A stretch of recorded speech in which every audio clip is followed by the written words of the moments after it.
ok, certo?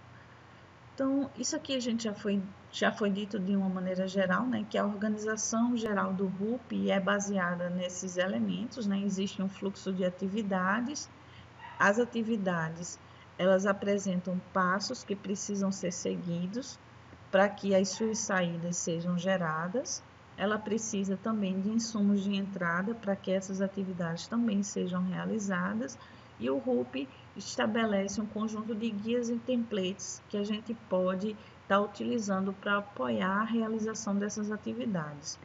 Além disso, também é especificado os responsáveis pelas atividades e como seriam os artefatos gerados por elas. Então, um exemplozinho está aqui, ó, um exemplozinho de responsáveis, atividades e artefatos. Então, eu tenho aqui as atividades associadas com requisitos. Então, o analista de sistema, que é o responsável, então ele precisa capturar um vocabulário comum do software. Então, ele precisa desenvolver o plano de gerenciamento de requisitos, precisa desenvolver a visão do meu produto e precisa localizar os atores e casos de uso do meu produto de software. Então, quando eu realizo essa atividade, capturar um vocabulário comum, isso precisa me gerar esse artefato que eu estou chamando de glossário, que me diz que seriam os termos comuns utilizados naquela área de negócio. Então, para que serve isso? Então, isso serve para ajudar na comunicação e no entendimento do sistema que está sendo modelado. Algumas vezes a gente trabalha em áreas que não são de conhecimento comum da equipe como um todo. Por exemplo, se você for trabalhar na área de jogos, existem vários termos que você precisa conhecer para que as pessoas tenham conhecimento, né, do que está sendo feito, tipo a mecânica de jogo, gameplay, jogabilidade. Então esse glossário ele ia capturar esses termos para que as pessoas possam entender de forma uniforme do que se está falando, ok? Aqui tem outro exemplo, né, de agora aqui, esse exemplo aqui ele diz as atividades e o fluxo que ela precisa ocorrer. Aí veja que como é interessante o RUP. Então aqui ele está dizendo, né, 3 pessoas responsáveis por esse fluxo de trabalho. Qual é o fluxo? Planejamento e gerenciamento do projeto, certo? Então ele determina que existe uma pessoa que vai entrar no papel como contratante, que precisa dar início ao projeto, aqui ó, atividade, iniciar projeto. Em seguida, uma vez que foi iniciada, então existe outra pessoa que precisa ser designada no papel de gerente de projeto, que precisa verificar ou fazer o estudo de viabilidade daquele projeto, que uma vez realizado, precisa ir para uma atividade de aprovação, que tem como envolvido o contratante, possivelmente a pessoa que aprova, né, esse estudo de viabilidade e diz, o projeto pode seguir adiante.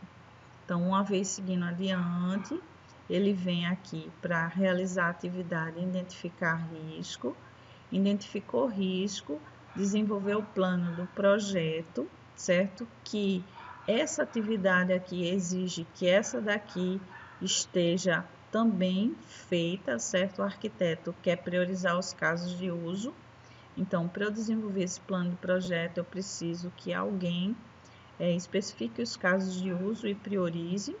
Então, uma vez feito isso aqui, uma vez que eu tenho o meu plano, eu faço o planejamento das interações por fase, executo o plano de interação, avalio os resultados daquela interação, reavalio os riscos. Lembre-se que o processo espiral tem o risco sendo validado e identificado a cada interação.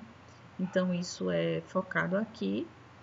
E no final, né, se todas as interações foram realizadas, o produto foi realizado, Então, finaliza-se o projeto e o contratante vem e atesta a conclusão do projeto aqui, certo?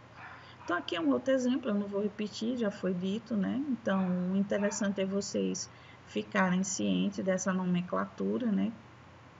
Que já foi dito, a nomenclatura de papéis, de atividade, artefatos de entrada, artefatos de saída. Prestar atenção sempre nas setinhas que entram, significam artefatos entrando, setinhas que saem, são artefatos que saem a partir daquela atividade, ok? E aqui tem um resumão, né, sobre os pontos principais do RUP, né? Então, o que é o RUP? RUP, como eu disse, é um acrônimo para Processo Unificado.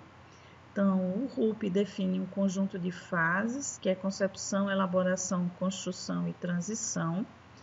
Então, ele trabalha também com a ideia de fluxos de trabalho ou workflows, que estão associados aos processos principais do ciclo de produção de um software, que é modelagem de negócio, requisitos, análise de projeto, implementação e teste, e processos de suporte, ou atividades de suporte, que é gerência de configuração e mudança, gerência de projeto e configuração do ambiente. O RUP também possui um conjunto ou é apoiado por um conjunto de melhores práticas, identificados a partir daqueles paradigmas ou modelos da engenharia de software, por exemplo, que práticas são essas? É ser interativo, né, para que consiga se produzir ou repetir um conjunto de passos continuamente para produzir um incremento daquele software. Então, há um conceito já para gerenciar as mudanças dos requisitos ao longo do tempo, usar a arquitetura como base para toda a produção do meu software. Então, controlar essas mudanças, então isso são práticas que são associadas ao RUP. Também ele demonstra uma perspectiva diferenciada, então ele demonstra uma perspectiva dinâmica, que seria baseado no que acontece entre as fases, uma perspectiva estática, né, que seria dizer que atividade precisa ser realizada para que determinado artefato seja produzido, e um conjunto de boas práticas, que são os guias e os templates que podem apoiar nessa realização, certo? E a característica básica é ser centrado na arquitetura, orientada a caso e uso, interativo e incremental e desenvolvido principalmente para sistemas orientados a objetos.